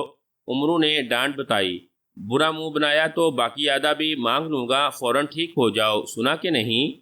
میں ٹھیک ہوں مائی باپ، ہی بالکل برا منہ نہیں بناؤں گا، ہی بولو، اب تو ٹھیک ہونا، ہی ہاں اب ایسے ہی رہنا۔ عمرو نے روب سے کہا، اچھا اب چلو، چلیے مائی باپ، ہی ابن ادنا نے دان نکالتے ہوئے کہا۔ دونوں شیر پر سوار ہو گئے۔ ابن ادنا نے میدان کی طرف منہ کر کے انگلی سے ہوا میں ایک محراب جیسی شکل بنائی۔ دیکھتے ہی دیکھتے فضا میں مچھروں، بھوؤں، مکھیوں کے جھنڈ اپنی اپنی جگہ ساکت ہو گئے، سارے سانپ، بچھو، چونٹے بھی بے حس و حرکت ہو گئے، ساتھ ہی فرش سے لے کر اوپر تک ایک لمبی محرابی سرنگ سی بنی، جس کے اوپر اور دائیں بائیں چاروں طرف بے شمار مکھی اور بھونکے لٹکے ہوئے تھے۔ ارد گرد کی زمین سانپوں، بچھوؤں اور چونٹیوں پر تھی، ان کا راستہ ہر طرف صاف تھا۔ دونوں اس راستے پر تیزی سے آگے بڑھنے لگے۔ میدان کے خاتمے پر عمرو کو راستے کے دائیں بائیں 2 اونچے ٹیلے دکھائی دیے، اس کے آگے دھوئیں اور گرد و غبار کی ایک موٹی سی دیوار زمین سے آسمان تک کھڑی تھی۔ عمرو کے اشارے پر ابن ادنا نے یہاں شیروں کو روک لیا۔ عمرو غور سے دائیں بائیں کے ٹیلوں کو دیکھنے لگا، ان میں سے ایک پتھر کی بڑی چٹان تھی، دوسرا گندگی کا ایک اونچا ڈھیر تھا، چٹان کے اوپر ایک ہٹا کٹا مرد دکھائی دے رہا تھا، چہرہ داڑھی مونچھوں سے بالکل صاف اور بدن پر صرف ایک لنگوٹی بندھی ہوئی تھی۔ وہ منہ پھاڑ کر کہکا لگاتا اور ایک چمکتا ہوا سکہ منہ میں ڈال کر نگل جاتا، پھر میدان کی طرف منہ کر کے زور سے گالیاں بکتا، جوش میں آ کر ہوں کہہ کر بیٹھ جاتا اور پھر دونوں ہاتھوں سے کوئی چیز غصے سے چٹان کے نیچے میدان کی طرف پھینکنے لگتا۔ گندگی کے ڈھیر کے اوپر نظر آنے والی ایک بوڑھی عورت تھی، ایسی گوری جیسے میدے کی بنی ہو۔ اس کی آنکھوں پر کوہلو کے بیل کی طرح اندھیری چڑھی ہوئی تھی۔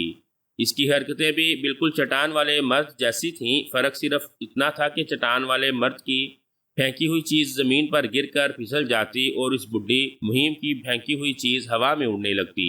فضا صاف نہ ہونے کی وجہ سے غور کرنے پر بھی عمرو یہ معلوم نہ کر سکا دونوں کیا چیزیں اچھال رہے ہیں۔ آخر اس نے ابن ادنیٰ سے پوچھا، یہ کون لوگ ہیں، یہاں کیا کر رہے ہیں؟ یہ دونوں میرے بنائے ہوئے اس میدان کے طلسمی محافظ ہیں، ابن ادنیٰ نے جواب دیا۔ زرد یعنی پیلے خزانے کے 480 طلسمی سکے ان کی روزانہ غذا ہے۔ ان سکوں کے سبب بڑی مہیم کے پیٹ سے زہریلے مچھر، مکھیاں اور ہوئیں پیدا ہوتے ہیں اور مرد کے پیٹ سے سانپ، بچھو اور چیونٹیں۔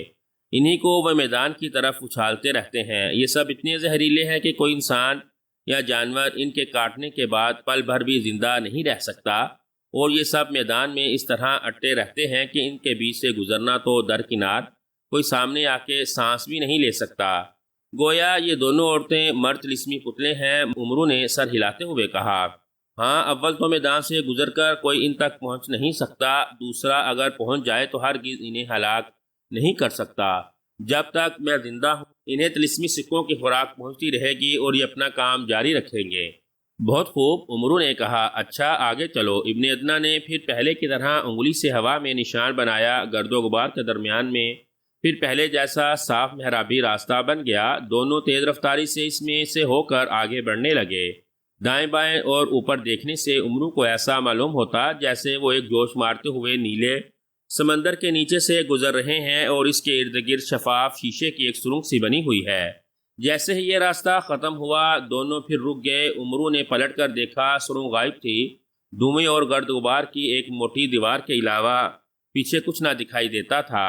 دائیں بائیں نگاہیں اٹھانے کے بعد اس نے پھر پہلے کی طرح اپنے آپ کو دو ٹیلوں کے درمیان پایا۔ سامنے ایک وسیع اور کشادہ میدان تھا جس کے خاتمے پر ایک بہت لمبا چوڑا خاصا اونچا ٹیلہ تھا۔ ٹیلے کے گرد فصیل جیسی چار دیواری تھی اور اس کے اندر سے اونچے درخت اور طلسمی عمارتیں دکھائی دے رہے تھے۔ فاصلہ اب زیادہ نہ تھا، مگر ان سب چیزوں کے صاف نظر نہ آنے کا سبب یہ تھا کہ پورے میدان میں آسمان سے تیروں، پتھروں اور آگ کی شعلوں کی موسلادھار بارش ہو رہی تھی۔ صرف ٹیلوں کے درمیان کی جگہ محفوظ تھی، یہاں وہ اس وقت کھڑے ہوئے تھے۔ ٹیلوں کو غور سے دیکھنے سے عمرو کو پتہ چل گیا کہ ان دونوں پر ایک ہی آدمی موجود ہے۔ دونوں کے چہرے، داڑھی، مونچھیں صاف تھے، مگر ایک کا قد چھوٹا اور سیاہ تھا، دوسرا گورا اونچے قد کا۔ سیاہ رنگت والے کی ناک پکوڑے جیسی تھی، گوری رنگت والے کی طوطے جیسی۔ گوری رنگت والا اچھل کود کر کے اپنے سامنے والے میدان کی جانب دھوئیں کا فوارہ چھوڑتا تھا اور سیاہ رنگت والا باریک گرد اڑایا کرتا تھا۔ گوری رنگت والا شخص دھواں چھوڑنے کے بعد وزیروں جیسا تاج سر پر پہنتا تھا اور ناچنے لگتا تھا۔ سیاہ رنگت والا شخص گرد اڑانے سے پہلے بھنگ پیو کا نعرہ لگا کر مشرق مغرب کی سمت دونوں ہاتھ پھیلا دیا کرتا تھا۔ ان دونوں کے تماشے دیکھ دیکھ کر عمرو ہنسنے لگا۔ پھر اس نے ابن ادنیٰ سے پوچھا، کیا یہ دونوں بھی طلسمی پتلے ہیں؟ ہاں، ابن ادنیٰ نے جواب دیا، ان کی غذا ابھی وہ پیلے خزانے کے 480 سکے ہیں۔ آئیے، یہ پیلا خزانہ کیا ہوتا ہے؟ شاید اس سے پہلے بھی تم نے اس کا نام لیا تھا۔ جی ہاں، اس نام کا ایک سبب یہ ہے کہ اس طلسم کی حفاظت کے لیے جو خاص سکے بنائے گئے ہیں ان کا رنگ پیلا ہے، دوسرے جس عمارت میں انہیں محفوظ کر رکھا ہے اس کا رنگ بھی پیلا ہے۔ جب تک یہ خزانہ قائم ہے یہ طلسم بھی قائم رہے گا، اور جب تک یہ طلسم قائم رہے گا خداوند لقا کا جلال بھی قائم رہے گا۔ ٹھیک ہے، عمرو نے کہا، مگر تم نے ان پتلوں کے نام نہیں رکھے۔ کم از کم ان دونوں کے نام ضرور کچھ نہ کچھ ہونے چاہیے۔ مجھے ان کا تماشا بہت اچھا لگا۔ ہر پتلے کا ایک نام ہے۔ آپ نے جو پہلے پتلے دیکھے ہیں ان میں سانپ، بچھو اور چیونٹیں پیدا کرنے والے کا نام شورکاش ہے، اور مکھیاں، مچھر اور بونکیں پیدا کرنے والی سفید گڑیا کا نام اکریش ہے۔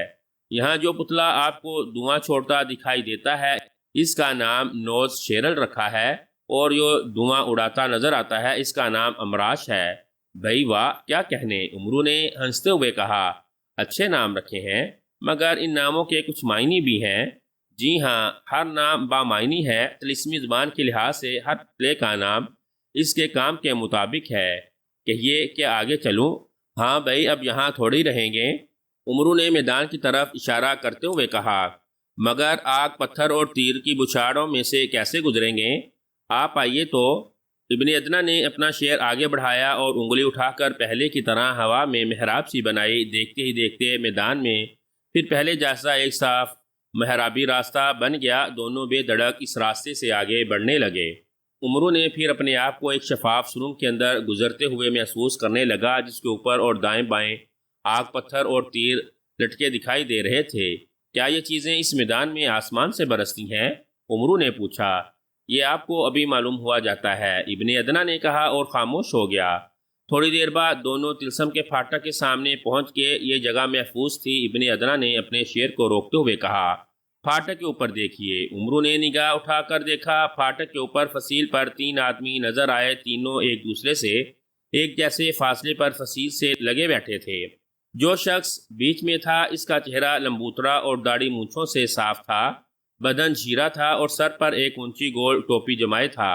اس کے ایک جانب ایک بہت بڑی چلم والا حقہ رکھا تھا۔ وہ ایک طلسمی سکہ منہ میں ڈال کر قوالوں کی طرح ایک ہاتھ پر رکھتا، دوسرا آگے پھیلاتے، کبھی دائیں جانب بیٹھے ہوئے شخص کی طرف منہ کر کے کچھ کہتا، کبھی بائیں جانب والے طرف، اور پھر حقہ ایک زوردار کش لگاتا۔ فوراً ہی چلم بڑک اٹھتی، اس میں سے کچھ چنگاڑیاں اڑ کر آسمان کی طرف جاتی اور دم کے دم سینکڑوں ہزاروں شعلوں میں تبدیل ہو کر میدان میں برسنے لگتی۔ اس شخص کے دائیں بائیں جو 2 آدمی بیٹھے تھے وہ ایک جیسے لمبے چوڑے اور بھولے بالے تھے۔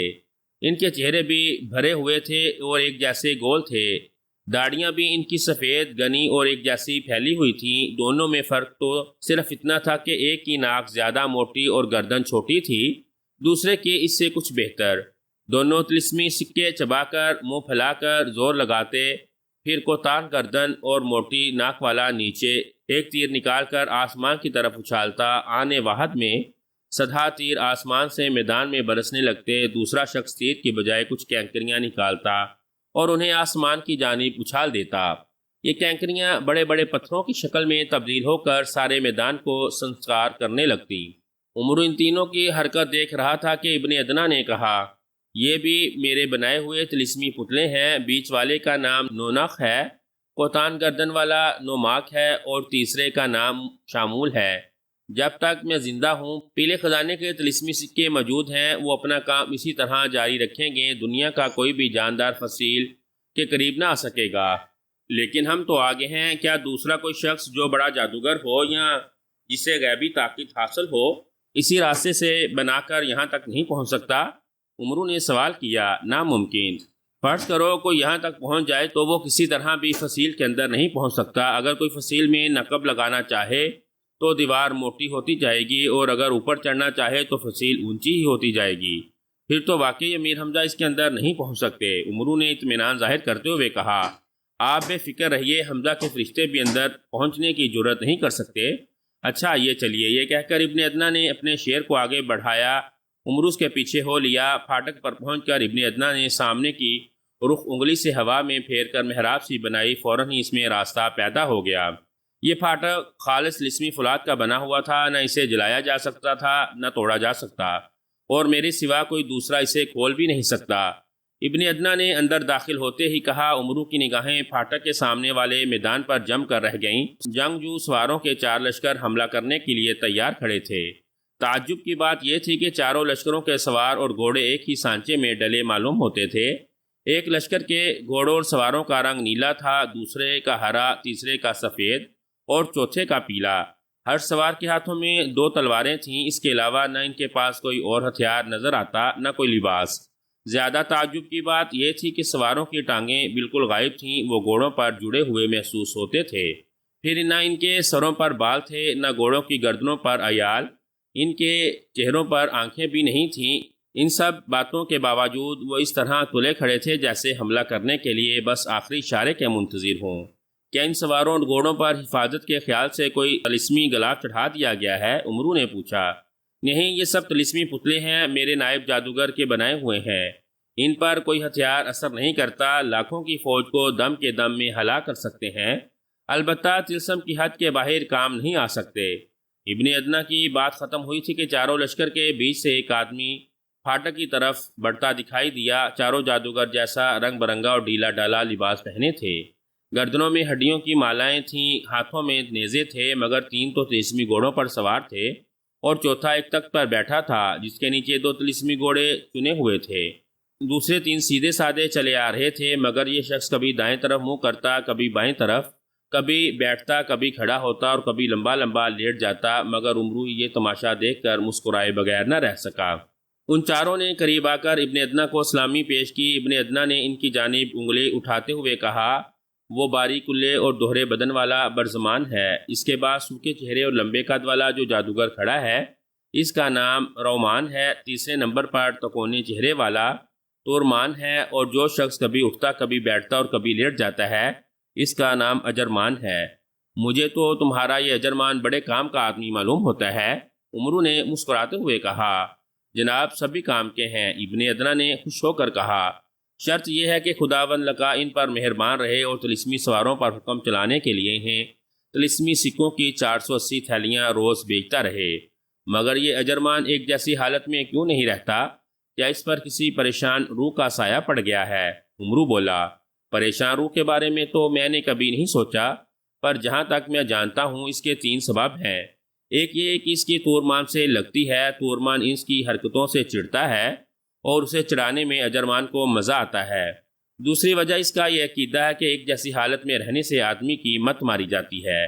تیسرا سبب اس کی ان حرکات کا ہے کہ کچھ لوگ چاہتے ہیں کہ وہ دائیں جانب منہ پھیریں، کچھ چاہتے ہیں کہ بائیں طرف دیکھیں، کچھ کی خواہش ہے کہ وہ کھڑا رہے، کچھ کی مرضی بیٹھ جائیں، کچھ اسے لیٹا ہوا دیکھنا پسند کرتے ہیں اور ان سب کو خوش کرنا اپنا فرض سمجھتے ہیں۔ ارے ہی عمرو نے کہکا لگاتے ہوئے کہا، کہیں اس کے دماغ میں کوئی چول تو ڈیلی نہیں ہو گئی کہ یہاں کے لوگ ان کی حرکتوں سے واقعی خوش ہوتے ہیں؟ ہاں ہوتے تو ہیں، ابن ادنا نے جواب دیا، مگر کبھی ناراض ہو جاتے ہیں۔ پھر وہ یہ حرکتیں کیوں کرتا ہے؟ کیا اسے لوگوں کی ناراضی کا پتہ نہیں چلتا؟ عمرو نے مسکراتے ہوئے پوچھا، پتہ کیوں نہیں چلتا؟ ابن ادنا نے کہا، لیکن وہ چاہتا ہے کہ لوگ اگر اس سے خوش نہ رہیں تو کم از کم ناراض ضرور ہوتے ہیں۔ ہا ہا ہا عمرو نے کہکا لگایا اور سر ہلاتے ہوئے بولا، اور اگر لوگ نہ خوش ہوں نہ ناراض تو ابن ادنا نے منہ بناتے ہوئے جواب دیا، بیچارہ بیمار ہو جائے گا۔ عمرو نے ایک اور کہکا لگایا اور ابن ادنا کو آگے بڑھنے کا اشارہ کیا اور طلسمی سواروں کے درمیان سے گزرتے ہوئے دونوں لقا کے رنگ محل کی جانب چل دیے۔ میدان کی دائیں بائیں اور سامنے خوبصورت باغوں اور عمارتوں کا ایک وسیع سلسلہ پھیلا ہوا تھا۔ ان سب پر نگاہیں دوڑاتے ہوئے عمرو نے اندازہ کر لیا لقا کا رنگ محل اب ان سے زیادہ دور نہیں۔ راستے میں ایک گول سی پر اسرار عمارت دیکھ کر اس نے سر ہلایا۔ یہ پیلے رنگ کی ایک منزلہ عمارت بڑے چوکار پتھروں کی بنی ہوئی تھی۔ اس کی چھت پر پتھر کے تراشے ہوئے درجنوں الو باز شکرے دم سے دم ملائے سر جھکائے اور پر پھیلائے بیٹھے دکھائی دے رہے تھے۔ نیچے عمارت کے ارد گرد چپے چپے پر چھوٹے بڑے جانوروں اور دیوں کے مجسمے لگے ہوئے تھے۔ ان میں کتے بھی تھے، بھیڑیے بھی، شیر بھی اور ہاتھی بھی۔